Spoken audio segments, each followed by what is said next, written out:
beautiful people. It's your girl Kai, or K, or Kapungwe, Lord have mercy, whatever you say. But yeah, so I just wanted to check in and have a discussion on a topic that has been on my mind. But yeah, so I was thinking in my big brain of mine, was discussing the topic of dating in the Adventist world or Adventist church in Australia. If it was not like worldwide, because every place is different, and I'll explain that soon. Yeah, like I found that it is so hard to date in the Adventist world because, well, in Australia, because I just found like maybe it's just me, but I know so many banging girls, right? They're just like bomb, like woman of the Lord, Proverbs 31 woman, like go, and they gorgeous. They're not even ugly, like, you know what I'm saying? Like, Lord have mercy. But and we all single, and I'm just like, how is this possible? And then it got me to the topic of like, are men in the Adventist world they're just not forward, they're just not asking the questions, and they're not stepping up, because it takes two to tango, you know? Like, a girl can say that she's interested and stuff, but like, it also takes the guy to step out. Remember, it says he who finds a wife, not she who finds a good-looking fella and says, hey, what's good? No. Yeah, because it's a thing, like, are boys not looking anymore, or it's like they're looking but they just don't have the courage to approach? And it's the thing, like, we ain't trying to bite nobody, we ain't gonna kill nobody. And it's a thing that, yes, I understand, I've heard some boys say that they're afraid of rejection and all that beautiful stuff, but at the same time, it's like, you think we're not afraid of rejection? It's a two-way street. Like, you may come up, like, if we as girls were to put ourselves out there, and say we're interested, it doesn't mean we're going to get the same interest back. Do you know what I'm saying? Like, it's a two-way street. And if you do get rejected, it's just redirection. Honestly, if a boy comes up to a girl and she says, yeah, nah, then that's not your woman. At least I'll feel like I'd rather have clarity in that moment to know that that's not my person, instead of always keeping like this little flickers of hope for this person who is not beneficial to you in the long term anyway. I'm not, it's a very hard discussion because I can hear both sides, but then it's a thing where I just think it's in Australia, because when I was talking to I was recently talking to my sister, and I was talking to my cousin. I was talking to my cousin back home, and she kept asking me, Kay, why aren't you in a relationship? Kay, why aren't you like with someone? I'm sitting there like, it's not my season. It's not. But at the same time, it's this thing of there ain't looking. Like, there's no one knocking on my door. There is no one hollering. There's no one sliding in my DMs. It ain't like that.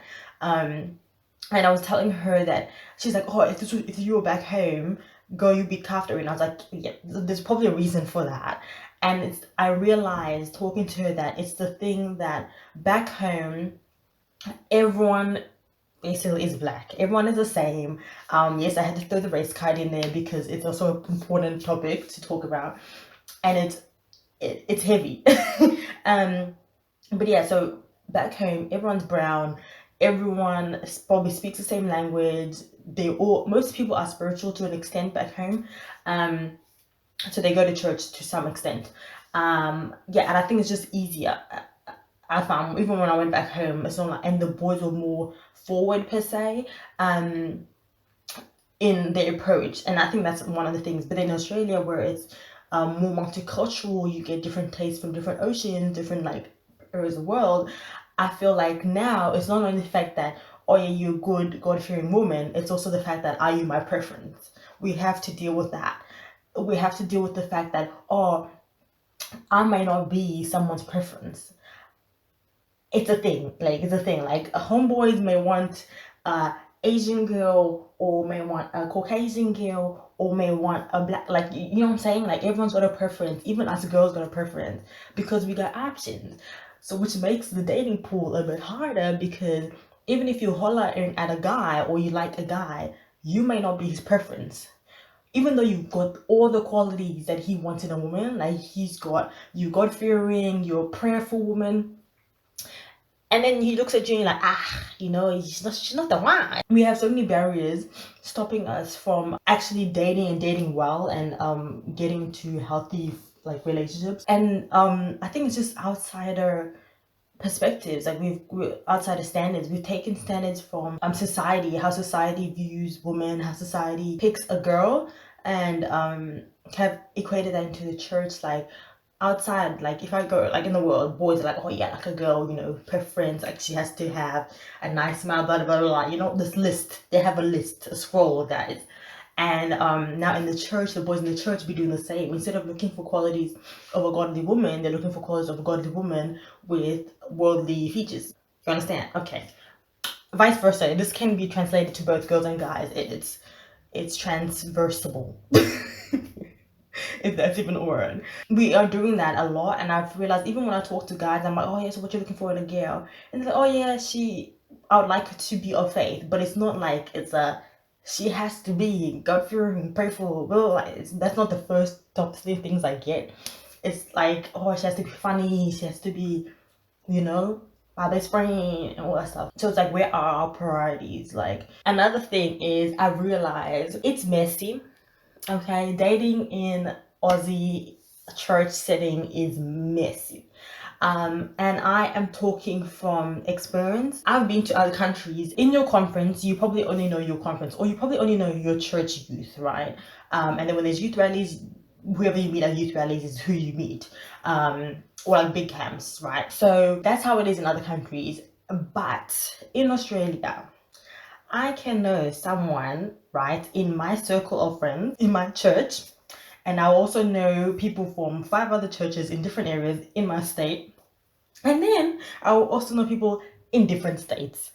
So you understand, like everyone is connected some which way, okay? So if you start talking to a man's in the church, right, and it goes south, somebody gonna know.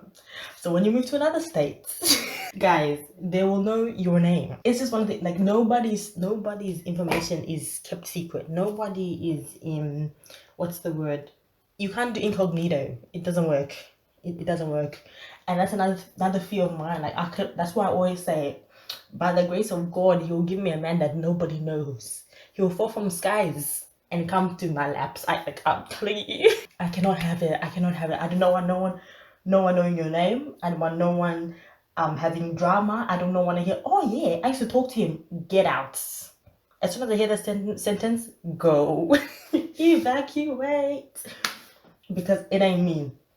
I'll be running for heels. And I'm one of people, I just don't like my name in the mix of things unless it's for productivity, it is for fruitfulness. But if it is for just to drag my name, just in the mud, leave. I don't like it. Like if my name's in your mouth, it's a problem. And I've had my name in people's mouths and I almost fought someone. My old self and my new self were fighting, let me just say that. The worst part is like someone will know your full story. And if that relationship does not end nice, if it does not end nice, people will know. To this day, I know people's relationship stories that people don't even know me. And remember, that's a problem in our church. We need to deal with the gossiping. It's an issue. I remember we were at one of our youth camps earlier this year, and there was a hotshot man, just pew pew, just walking around the street, and everybody wanted a piece of him, right? And I'm looking from the outskirts thinking whoever this man picks, right? Whoever this man out of these 50 bachelorettes he picks, right? All of them are gonna say to his future woman, I used to talk to him, I was speaking to him, yo, I want no parts. It is already, from the jump, it's a mess. And I'm like, not I just, you ain't gonna catch me like that. Not I. So that's why if I ever get myself in a relationship with someone in the church, that people know, Z, you're not gonna hear a word from me. I'll be quiet until I'm engaged, then you'll hear. But until further notice. So that's one of the things. I think everyone knows everyone in Australia, so it makes it quite harder to navigate the dating world. But then also another thing I realized is I just don't think the boys are forward here. I really don't think they're forward here. Because, yeah, I'm really digging up into my history. But yeah, as I said, like before, I had been in other countries.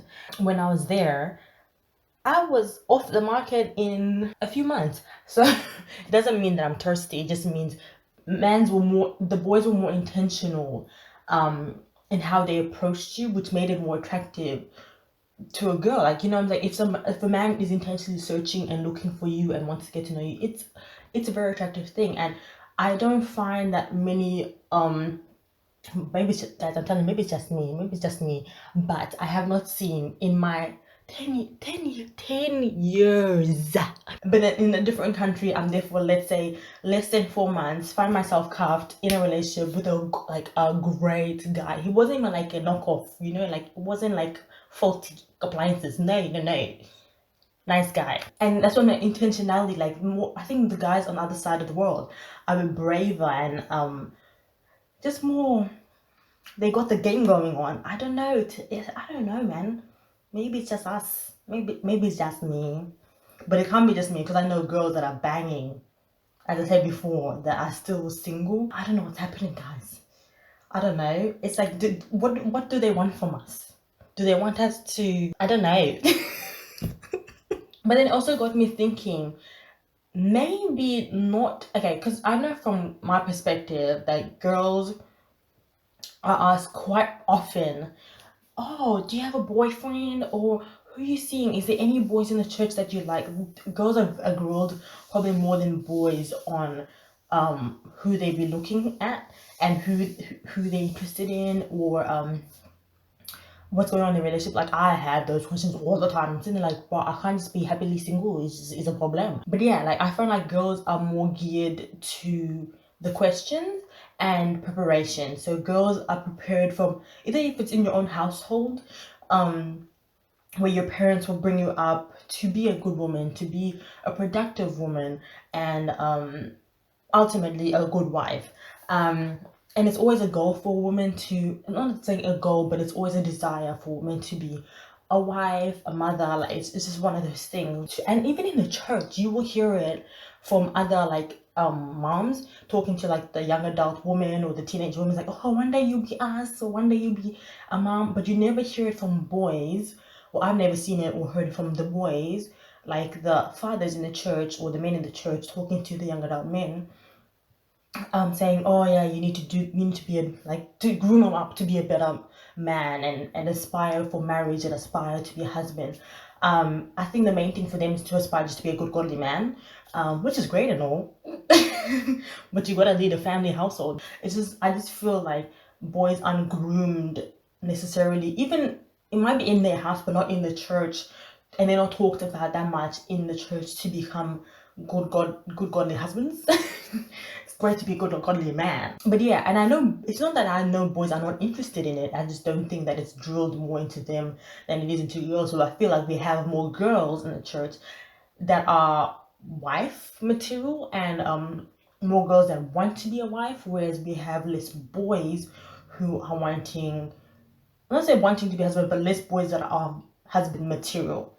In what, I don't want to shoot shots. I'm so sorry. I'm not firing, but that's just what I've seen. But then you do come along men that who aspire to be husbands. I've come along quite a few who are like, yeah, I do want to have a marriage. I do want to have kids, and that's great. But they still have growing to do. So that's what I'm saying. Like, it's good. Like, they want it, but there's no grooming to make them. You know what I'm saying? I think mentorship is a big thing that we need to have also in the church. It's a good thing to have, especially for men. We do have a lot of female mentors. I see girls always talking to people, and it's just a sisterhood that we build, and we always have each other's back. I'm not sure about men. I don't think it's talked about as much. In our context, I know in other countries, men's ministry is thriving. Like, men's ministry is like popping. In Oz, I just don't. We don't even have like a sub in the union. Like, we don't have it in personal ministries. I don't think we have a men's ministry. We have women's ministry. We ain't got nothing for the men.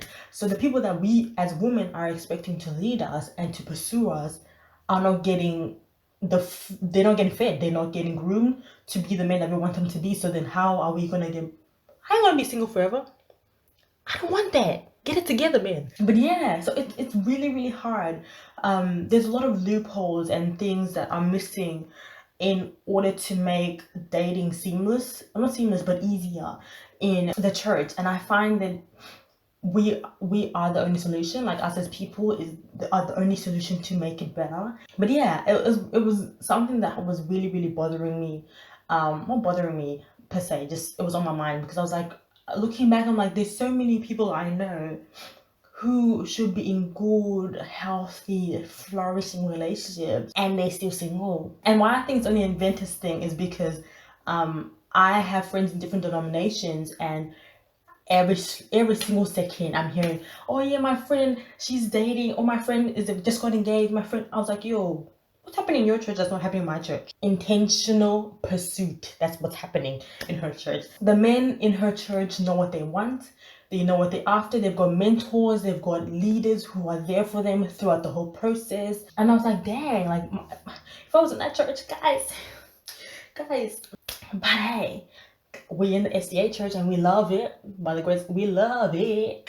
It's difficult, even though I'm not per se in the season to be cuffed or whatever, or to be in a relationship. It's still something that I would rather have fixed now, so when I do get into the pool, it ain't a mess. Like, I don't have to swim through all these things, and it's easier for me, because you're a child.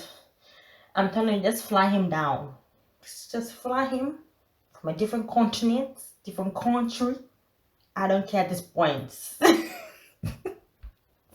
Just so I don't have to deal with the messiness. If y'all agree with some of the things I said or stated, let me know. If you want to, if you want to talk, if you want to have a discussion, if you want to continue this conversation, and I get to hear your point of view on it, let me know. But yeah, let's do something about it. Let's change it and change the environment that we live in when it comes to dating and stuff. Because guys, it ain't nice. But yeah, that's it for me. You'll hear from me when you hear from me. But yeah, is it. Bye. God bless. Loves. Mwah.